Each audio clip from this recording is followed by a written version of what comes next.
Hey! Show number 2 in the same day, December 1st. Can you believe it? Dan Schinder here with Steven Schinder on Yesshift, a father-son prog rock blog, podcast, vlogcast based on the band Yes. AOL cast, you might say. And all their periphery. And today we're talking about this album, but not just this album, also this album. But we're going to start with this album, even though you're hearing something from the second album, which I'll cut off before we get muted altogether. Steve, how's it going your second half of the day, show number 2 in one day with your dad?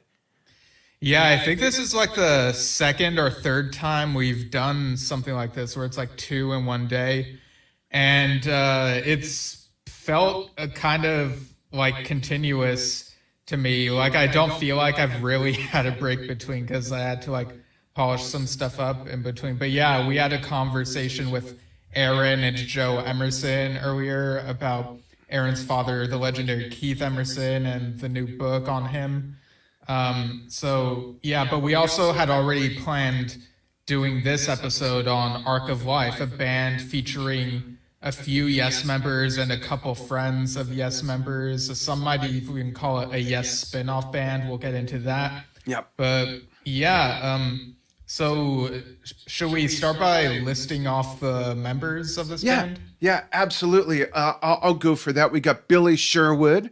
We have Jon Davison, Jay Schellen, Jimmy Haun, Dave Kerzner, all excellent musicians who have done some wonderful things apart from each other, some wonderful things in different factions together, even outside of this grouping of them. And I'm really excited to talk about this because we are taking 2 consecutive albums that are their albums that were written, produced under fairly different circumstances. So we're going to talk about the music, favorite tracks, the album covers, how Yes is it. We're going to talk about the difference between the 2 albums, progression, if there is any, and any kind of similarities to anything else, which I personally have some comments on. But take it away. Why don't you give some more context to these releases, Steve?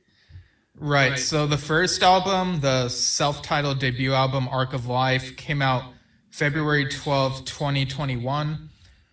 In my head, I had it where like I thought it came out in 2020. And I think the reason for that is because I remember when he visited me in Bakersfield in December of 2020, we listened to a couple tracks that I guess had been released as like a preview of sorts. And I remember your first impression was like, I'm glad it doesn't sound like Yes, which is funny because like around the time that first album came out, there were people wishing it sounded more like Yes, but we'll get into that. That's funny.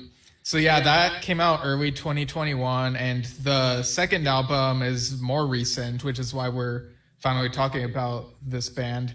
It's called Don't Look Down, and it came out November 18th, so pretty much just a couple weeks ago. Mm-hmm.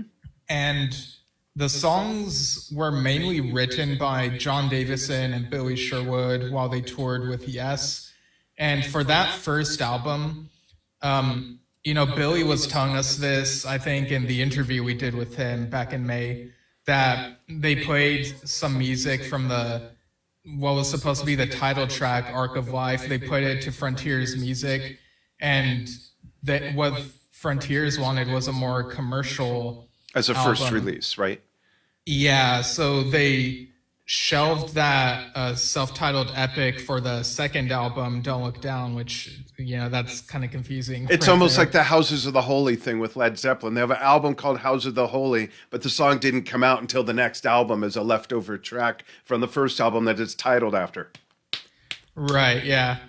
And so they did that, and there were also, unfortunately, there has not been like a string of Arc of Life shows yet. They did do a performance of Whitefish at that Alan White tribute that we talked about that happened in early October, I think. And I remember Dave commenting that, hey, this is actually the first live performance of this band because they hadn't performed live before.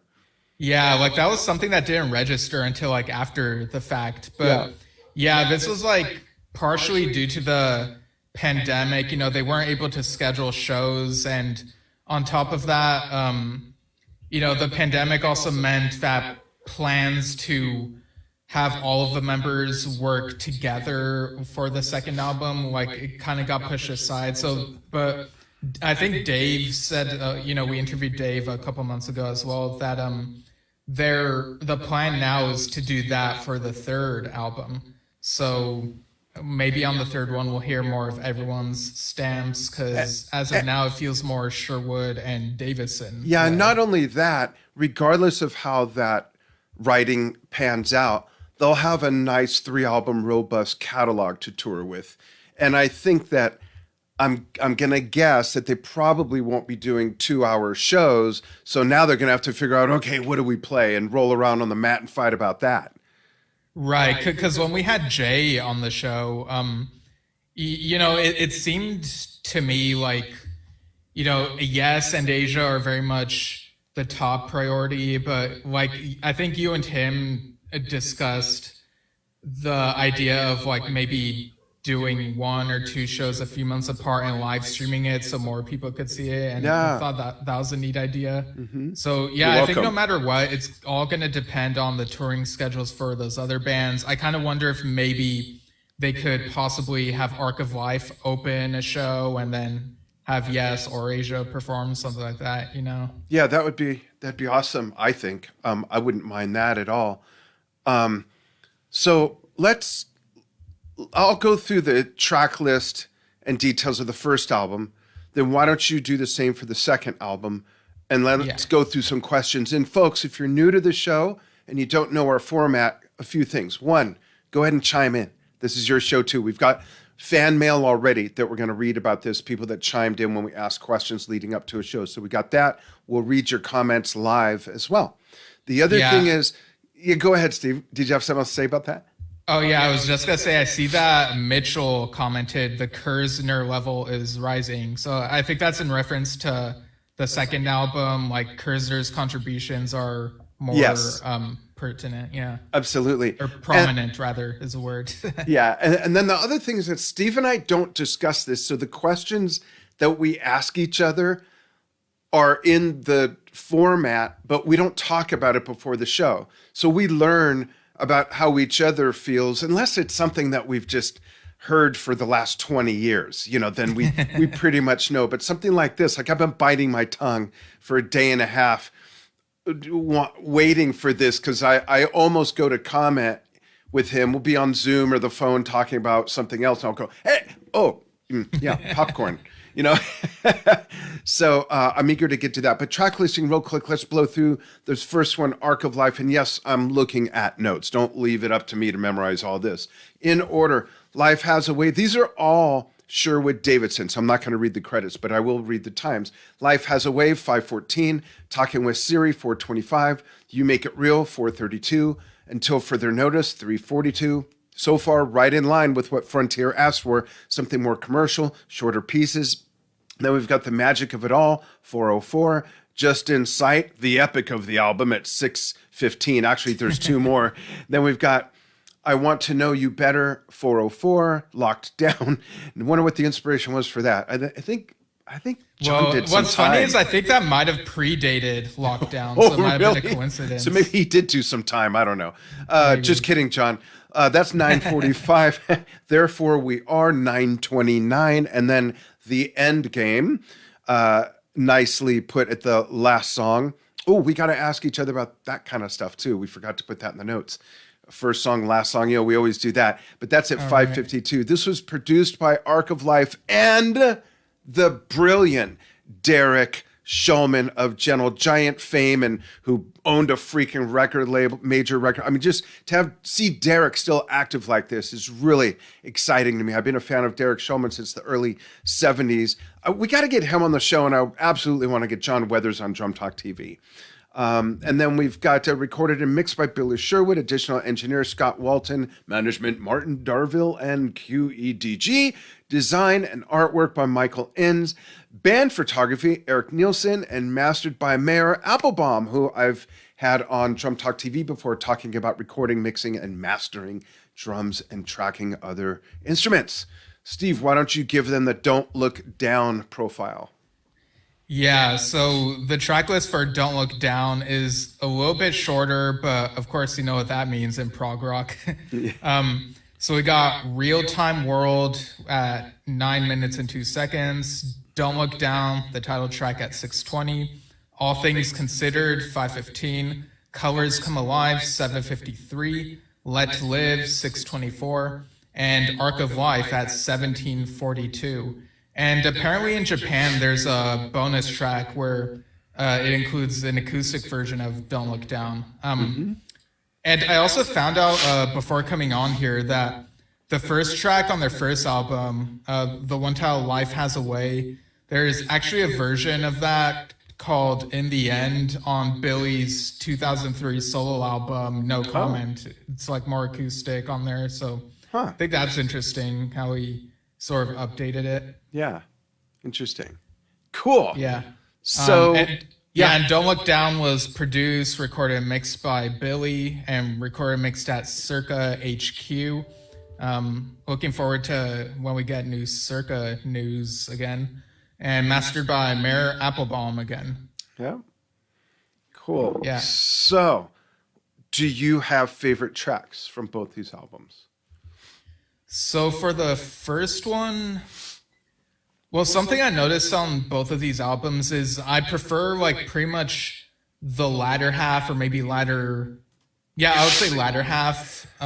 So I guess in that sense, the track listing for each of these is pretty smart. On the first one, I kind of get more into it with stuff like the magic of it all and Just Inside. And then when we get the couple of longer tracks later on, like Lockdown and Therefore We Are. And then on Don't Look Down, like from Colors Come Alive through like Let Live and then the epic Arc of Life, like I think those, like again, like if there's a side A and side B, I guess I prefer side B on that one, or I guess there'd be like 3 sides. I don't know. I'd have to do math, and I just don't have the bandwidth for that. But the point is, I think in general, I prefer the later tracks on each of these albums. But what about you?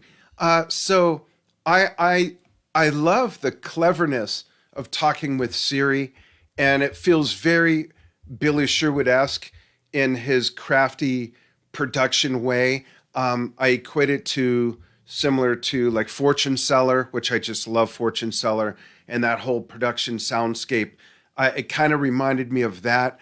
And I also liked, actually for a shorter song, I liked Until Further Notice, but I also liked the 2 longer ones, Lockdown and Therefore We Are. And then moving on to Don't Look Down, I love Arc of Life. That's just a great song. And that was a little bit of what you heard. Yeah. And in the intro. There you go. That's all you get. I like that, but yeah, go ahead. Did you have a comment about that? Oh, I was just gonna. Well, I was kind of going back to talking with Siri. Just a quick comment. Okay.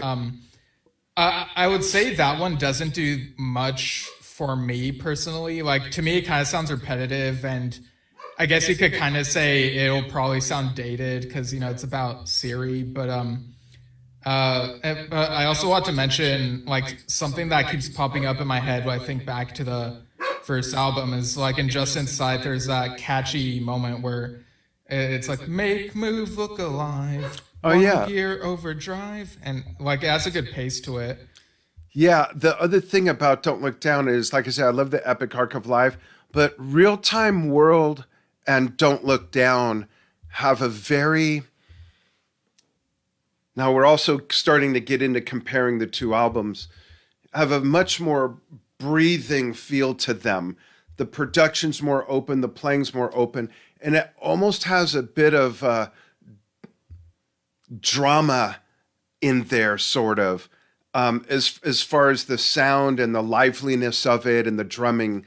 I don't know if anyone that's heard this, if that those comments resonate with you, but if I were to pick flavors out of it or the nose of a wine, it's sort of that same thing. I hear elements of drama with a few sprinkles of the latter and other stuff that Billy's done from conspiracy and whatnot. But to me, the biggest difference between the two albums is the first sounds more leaning towards that fortune seller sound and not to overstate it, but you know what Virgil's album did with the electronica aspect to it. Virgil Howe. Yeah, Virgil Howe. It has a bit of that aspect to it.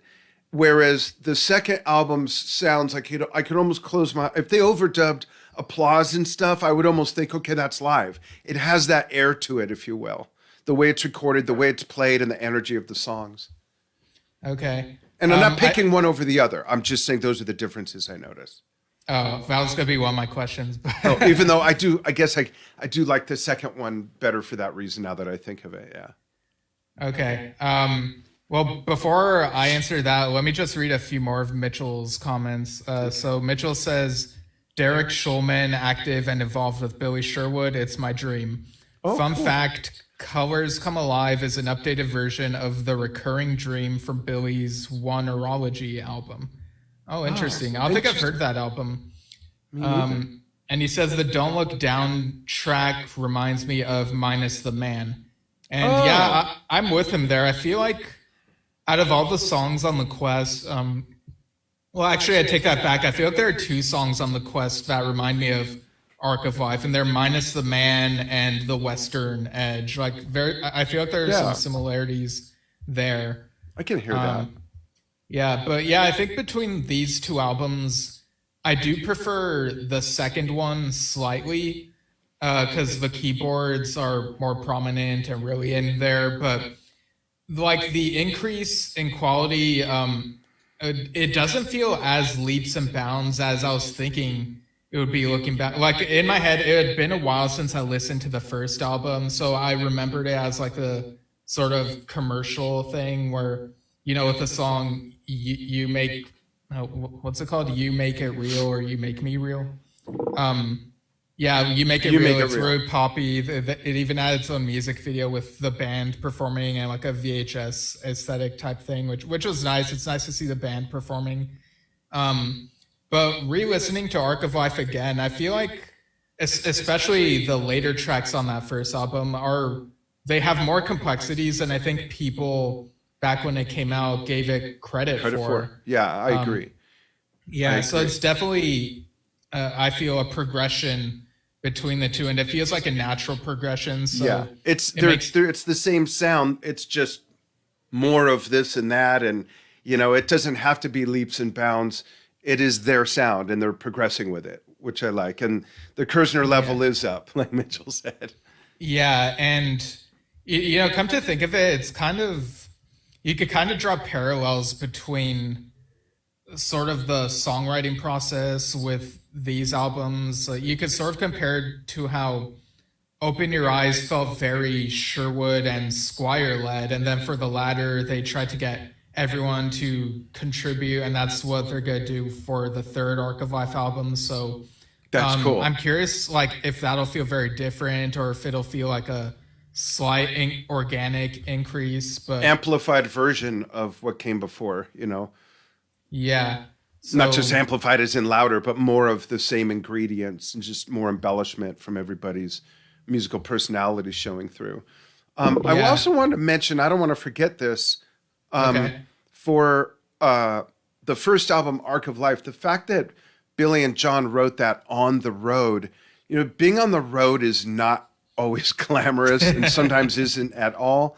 It's hard work. You play for free and get paid for all the travel and having to get up early after being up really late and show up to take a train or a plane or a cab or a bus or whatever, and then get there and eat lunch and then sound check at 4 and then do the meet and greet. It's like bam, bam. I'm thinking, when the fuck did they find time to write all this? I mean, really, they must have really hunkered down and worked hard at it, because there's not a lot of just leisure time like that, you know? Yeah. Sometimes when I'm like, and I know this is like different lifestyles, but kind of, sometimes I do write lyrics and stuff if I'm like taking the bus somewhere or riding in a car somewhere. But yeah, I think it's cool that Jon and Billy they have that camaraderie where they feel comfortable enough to write with each other while they're on the road performing with Yes. And it kind of makes me wonder, like, how do they know when they want to use something for Yes and when they want to use something for Arc of Life? That's what I was just thinking. Like, you got to have very clear, I think, you've got to have very clear guidelines to say, okay, Billy, let's write today. Okay, Jon, are we writing for Yes or writing for Arc of Life or writing for Patsy Cline, or who are we writing for today? There's a discipline in that and an attention to detail. And I'm guessing, we haven't asked this before, but we will next time we have any of them on, and we'll ask them, do you write a bunch of stuff and then look at it, show it to both bands, show it to this one, like, or is it purposefully, like Steve says, written for Arc of Life versus written for Yes? It's an interesting thing because you got two writing partners in 2 or 3 different bands, doing stuff together. So yeah, maybe it also depends on maybe part of it could be like the types of lyrics that are used. Like I remember. Oh, that's a good point. Yeah. I remember a couple of years ago, Steve Howe said in some interview that Yes would never make a song with the word baby in the lyrics. Like the cliche, like, rock songs where it's like, baby, baby this, baby that. Like, so maybe if they have the word baby in that context, they'll be like, oh, let's use that for Arc of Life. But musically, maybe part of it also has to do with what type of harmonies they want to use. There's a lot more. Jon, like Billy, is more upfront, and he has some good harmonies with Jon on the Arc of Life stuff, and with Yes, like we've heard on The Quest, it's not quite like that. Like you do hear Billy in certain moments, but you can definitely tell which is which if you listen to The Quest and then listen to the Arc of Life stuff. Yeah. Sorry, folks, if you can hear one of my dogs. I have a big dog right outside my office door. I don't know what her deal is. She's barking at Steven, trying to put her 2 cents in on which album she prefers. But I also think I may have mentioned this before. I don't know when. It might have been when we did the review of The Quest. Do you hear what I hear in Jon Davison's voice? Do you hear shades of Trevor Horn in there? It's funny you say that because I feel like by this point I just hear Jon Davison. Yeah, for the most part I do too. But I think it was when I first listened to Arc of Life again today, when his voice first popped up, I thought, oh, that's very Trevor-esque, Okay. Yeah. Yeah, I guess but he absolutely has his own voice. He has his own voice for sure. Yeah. So did you want to talk about, like, I don't have many comments about this, but is there anything you would change about the tracking order for either of these? No, not really. I agree with you that they both seem to be put together pretty smartly done as far as the order. Yeah. I think for the first one, I would put maybe one of the later tracks as the second or third one. Just so that, people who come in for the prog have like more confidence coming in. Yeah. Because I don't know, like the whole idea of, oh, we want you guys to do a commercial album, and you have these guys who've done like prog rock stuff. It's kind of like, I remember you and I think thought about this a while ago, and we were both kind of perplexed by this idea, because it's like, how important is it now for like a prog rock band to have a commercial? Yeah, who listens to the radio? Album? Yeah, and do you listen to the radio? No, I don't. I listen to news on the radio. I listen to NPR. If I want to hear music, first of all, if I want to hear music, I'm going to put on the music I want to hear. And I'm not going to put on the radio to hear new music, because there's not a lot of new music on the radio. Most like classic rock stations are playing just that, or they might be playing newish music by classic rock bands. But it's like, I think radio is, I hate to put it this way, I think radio is for the pablometers of music fans that just they don't know the names of bands, they don't know who that singer is, they don't know which album this is from. They just put on music to have on music, and it's bouncing from Springsteen to Springfield to you know, and they don't even pay attention. That's who radio's for. Just have some random bullshit in the background. Not that any of that music's bullshit, but I'm just saying, if people are into music, they're going to put on the music they're into. They're not going to put on the radio and say, oh, let me see what pops up. At least I don't think so. I think those days are way gone. So to your point, if people are going to YouTube, going to Spotify, going to their favorite band's own websites and channels and downloading and listening, they're going to pick out what they want. Like, what the hell is a commercial single anymore? Where is that being played that anyone's listening to? Oh, that's the piece that in 30 years you're going to hear it at the grocery store, the hotel lobby, the elevator, the hospital ward. I mean, someone asked me about this yesterday, about radio and how important, how hard do bands work to get on the radio? And I said, I don't know. I haven't listened to the radio in like 15 years. So I don't know. I'd love for people to chime in on that. Am I just out of my head whack and that different? Or as music and especially prog fans, is that how you feel? I can't remember the last time I turned on the radio to listen to music other than late at night. If I'm driving home from Phoenix, I live up in the mountains, folks, east of Phoenix. It's an hour and a half drive, 2 hours.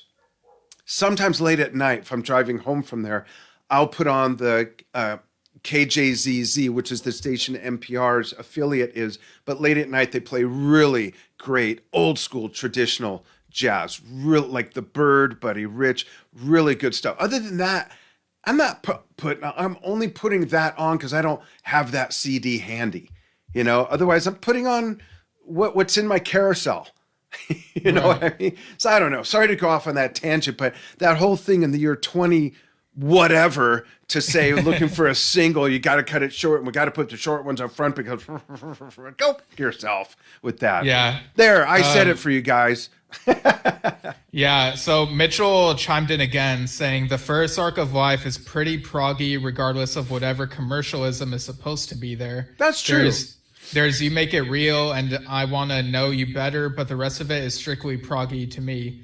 And yeah, I agree with that. I think You Make It Real because it's the single, and you know, that was one of the first things out the gate that we heard from that band. I think that's why before re-listening to the album again, I was like, okay, this is the commercial pop rock first album. And then I was like, oh wait, it has more prog on it than I remembered. And he also says, I used to turn the radio if I knew there was going to be a piece of classical music on that I liked, but now I own the music. And I see Joan Leslie just commented, WDST Radio Woodstock every weekend, upstate New York. Okay, I guess that's what Joan listens to. Cool. But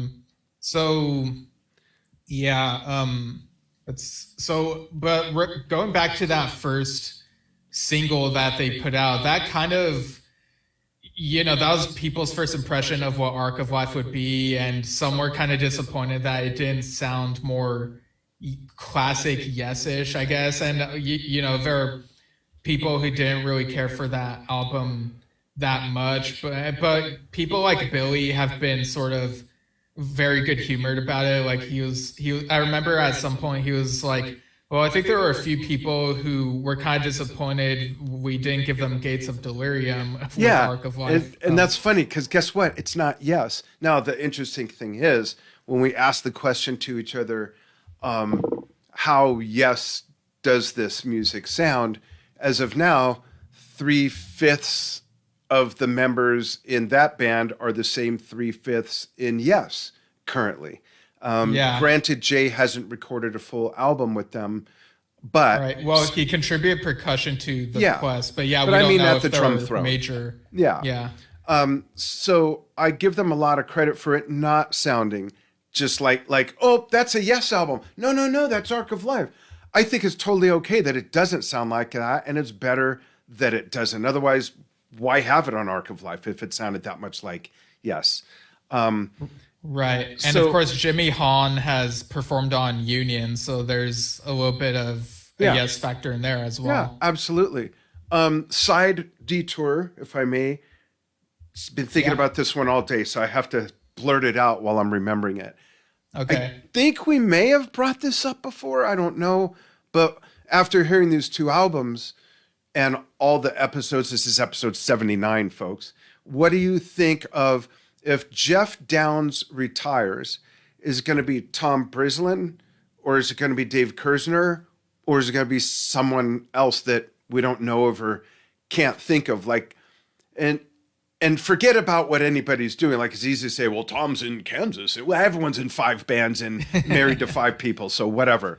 But what do you think? And if it is Dave, because this is where I'm going, if it is Dave, then where is that line between those two bands? Almost like Alan's solo album had, so much Yes on it, but it sounded nothing like Yes, which was great. Steve Howe, same thing. But what are your thoughts on that? And people chime in. What do you think? Is there someone else, a third or fourth person we're not thinking about at keys? Aaron Emerson from today's earlier interview. Yeah, it's funny because I was actually thinking of asking you like the same question, like who could potentially be the next keyboardist if Jeff decided he wanted to like retire from the band. I remember when we had Dave on, he was like, I'm not around just hoping that like Jeff will like give me the spot. I'm happy to just like play with these guys in whatever context or something like that. So he has a good rapport with the members, so that could be possible. Or is it Jordan Rudess? What? Or is it Jordan Rudess? Oh yeah, that's another possibility, I guess. Tom Brislin, he would be great for Yes. But I wouldn't want him to leave Kansas to do Yes. I feel like he's very much solidified himself in Kansas, and I wouldn't want to like derail that. Another possibility, and again, this would depend on whether or not he'd want to come back. I think Oliver Wakeman returning to Yes would be cool. He's a great songwriter. He knows how to blend that classic and modern feels very well. And he could play anything. When it comes down to it, he really can play anything. The album he did with Steve Howe was just awesome. Yeah, but again, it would have to depend on the context and how everyone's feeling about the situation. Yeah. There are so many different factors to take into consideration with that stuff. Yeah, it's an interesting question, and someday we'll find out. Right, yeah. I mean, I love Oliver's like solo and collaboration stuff. So I would love to hear what new stuff he could do with Yes. Because I've gushed about From a Page time and time again, probably a million times on this podcast. So Yeah, I think it would be up to Mr. Howe, and he's the one that brought him in originally. Right. Yeah. So who knows? I didn't think of that. That's actually a pretty good call. Cool. Sorry for the little side note, but I wanted to... in terms of how Yes Arc of Life sounds, I would think maybe a generous 10% at most. Yeah, I agree. It's more... Go ahead. I was just going to say, I feel like it sounds more like Billy Sherwood's solo stuff and maybe even Circa and a little bit of Conspiracy. I feel like it sounds more like Sherwood's Sherwood-led projects than proper overall. I agree, and the big piece by Billy Sherwood stands completely on its own, and it's a really great example of what Billy really sounds like in every way: producing, playing, singing, writing, all those things.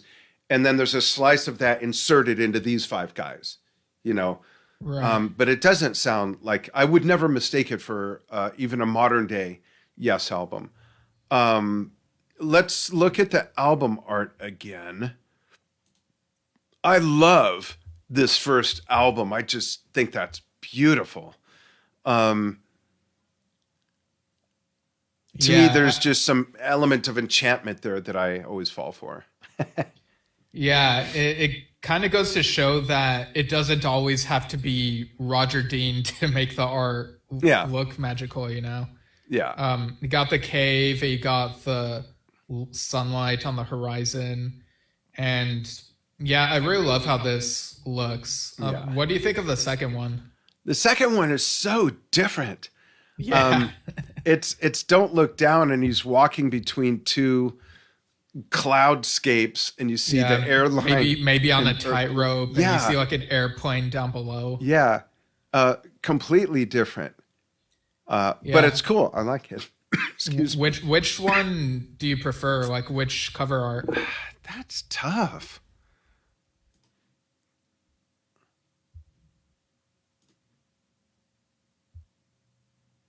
Yeah, I'm just talking so that anyone who listens to the audio knows that nothing wrong. Oh yeah, happened we're to looking at the album podcast. covers. Yeah.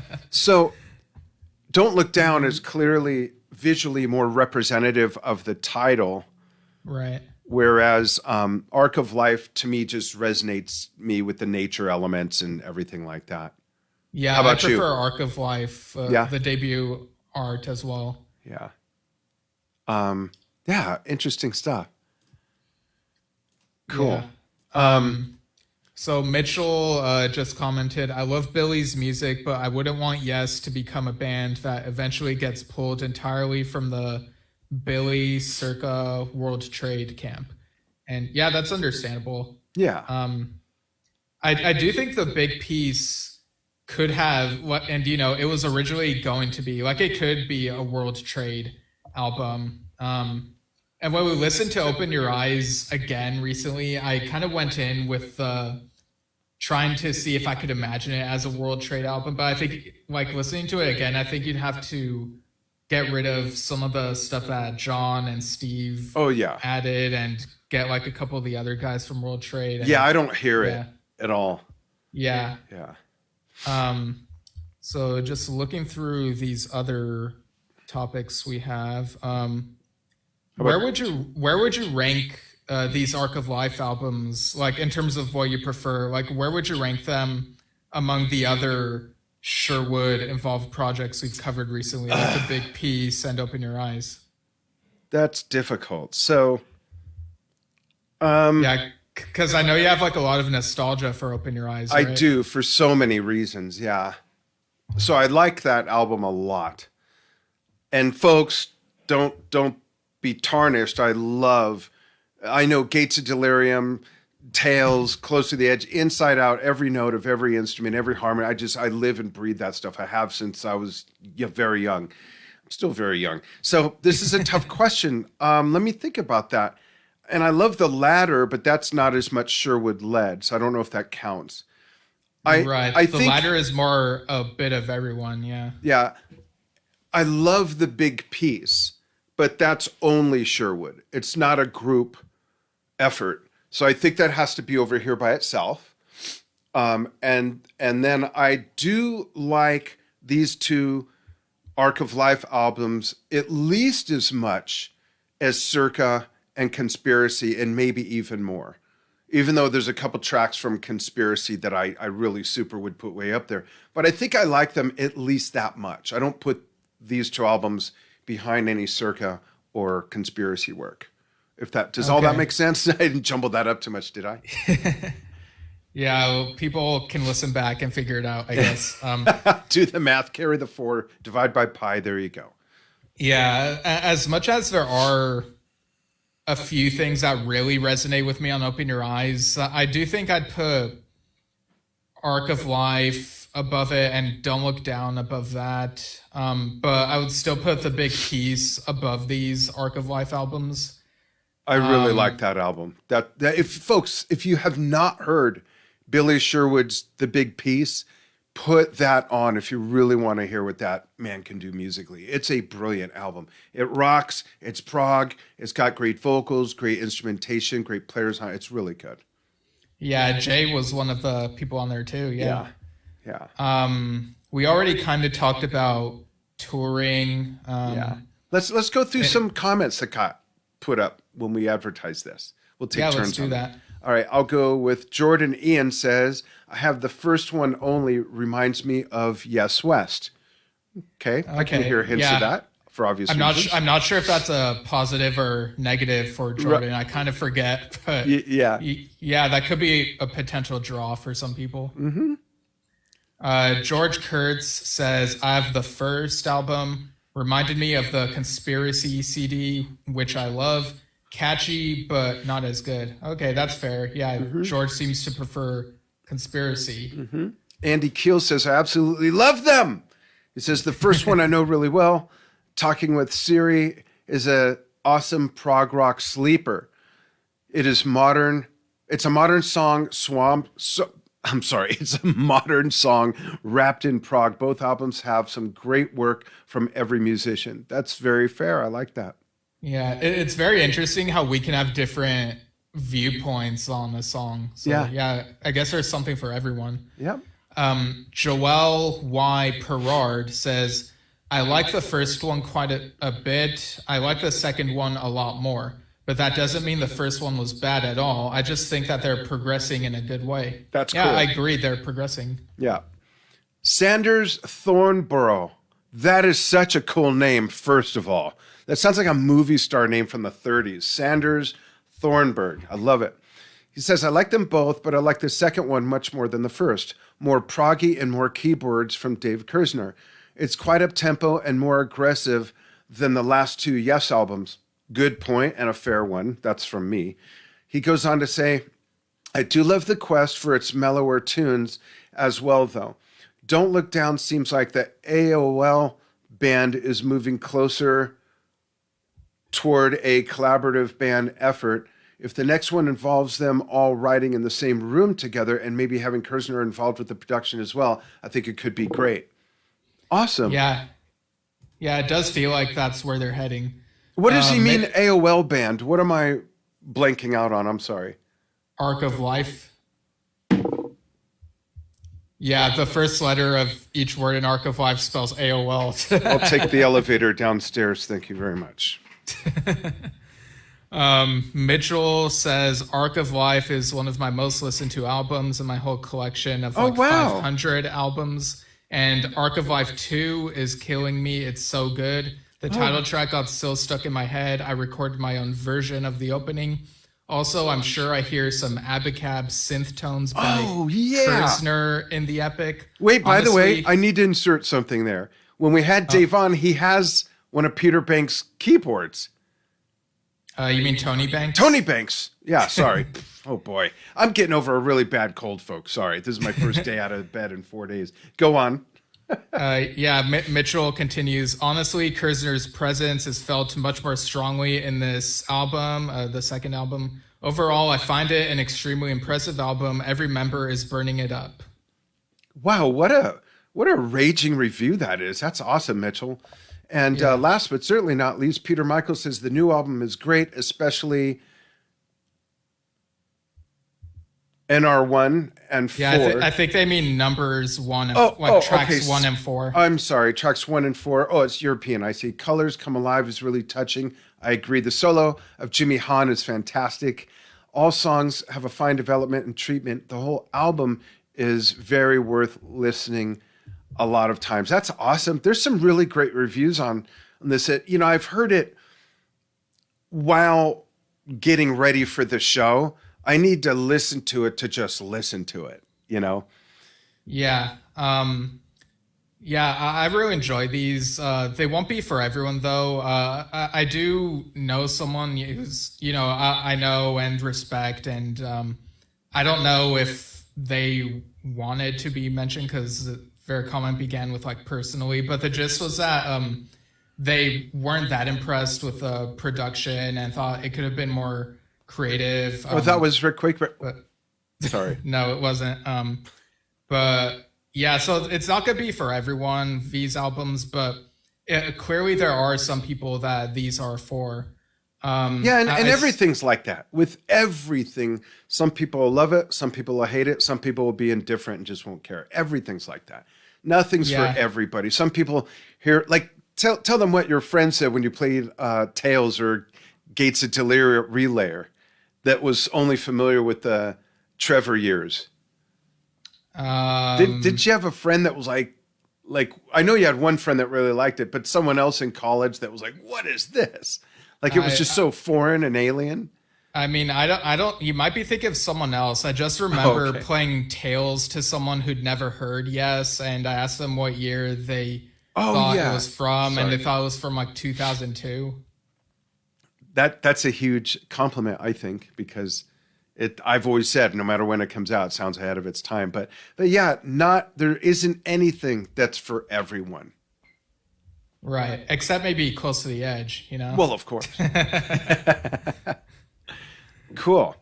Folks, thank you so much for joining us on this review of Arc of Life's first 2 albums. Eager to see what happens next and when.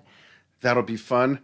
This year flew by so fast. It's already December 1st as we're broadcasting this and archiving it.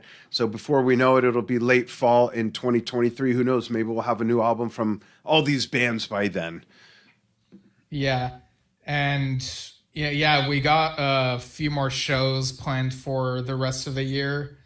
On the 7th at 11 a.m. Pacific, so that'll be 2 p.m. Eastern U.S. time. Excuse me. 7 p.m. UK time. We're having Chris Welch on. Mr. Chris Welch. That's like amazing. I'm so excited. I've read so much Chris Welch in the last 59.10 years of my life. Yeah, recently did the Keith Emerson biography, which we talked about with Aaron and Joe earlier. And of course, he's written a bunch of Yes-related stuff, so I'm sure we'll bring a bit of that up. And I can't wait to tell him that I liked his Close to the Edge book so much it took me 5 years to give it back to you. Yeah, and then on the next day, on the 8th, we'll have Claire Hamill on at 9 a.m. Pacific, so that'll be 5 p.m. UK time. For those of you not familiar with Claire Hamill, she's... Oh, I'm sorry. I talked over the times. Go ahead, Steve. I was just saying 9 a.m. Pacific, noon Eastern US, and 5 p.m. UK time. And yeah, Claire sang on a track on the Steve Howe album and also has a new album out, which we'll talk about. Yeah. She looks great, sounds great. That'll be fun. And then, do we have anything else? We have... we're also doing I think we're doing a news episode later that same day. So yeah, I guess we'll just tease those for now. And okay. People probably. I'm going to throw it out there that it's probably fair to say that on the 28th we'll do our year wrap-up show, and that'll be 11 a.m. Pacific, 2 p.m. Eastern U.S., 5 p.m. UK time. We'll do our year in review. So if you want to contribute to that, listeners and viewers, dig through our archives, whether you're seeing this on Facebook, YouTube, or any of our anchor.fm/Yesshift channels that we're on, because by then there'll be at least 82 episodes, regular episodes. Then we've got at least 24 news desk episodes. We'd love to hear what your favorite interviews are. Some are interviews, some are reviews like this, Steve and I. We've got a documentary coming out that we filmed in San Francisco of Roger Dean and Freya Dean's exhibit there. We're going to do our best to get them on at the end of the show. We were working on that, and unfortunately, Roger's mother passed away. I had to fly back to England the day before we got to San Francisco, so we're going to work on that. But we've had, I can't even remember everybody, which is terrible. We've had Oliver Wakeman, we've had Steve Howe, we've had Billy Sherwood, we've had Dave Kerzner. We've help me. Who else have we had? I mean, I don't want to list too much because then I feel like we're gonna have our heads up our own asses. And I don't want to give people that impression. Yeah. No, and I don't mean it that way. What I mean is that there's plenty to listen to, folks. That's what I mean. Yeah. There's plenty. Maybe you don't like interviews. You just want to hear us talk like we would with you at a coffee table with some coffee, tea, beer, whiskey shots, whatever, and just talk about the whole Yes world, because that's what the show is really all about. Yeah, so let us know favorite moments from the year, even just within like music in general, and we might give a shout out and whatnot. Absolutely. You can write us and give suggestions or comments at yesshiftpodcast@gmail.com. You can listen to us at anchor.fm/Yesshift, which distributes to at least 7 of the biggest podcast platforms. And then we're on youtube.com/@Yesshift and facebook.com/Yesshift. And we simulcast on the Drum Talk TV Facebook page. That's my other business, the largest online media company covering the world of drumming, hitting 10 years in January. I can't believe that. So we love to talk music, talk drumming, talk with other musicians on Drum Talk TV as well. Yeah, definitely. So pick your poison. So keep following and see what we advertise and whatnot for the future episodes, and we'll see you all soon. Thanks, everybody, for watching. Bye-bye.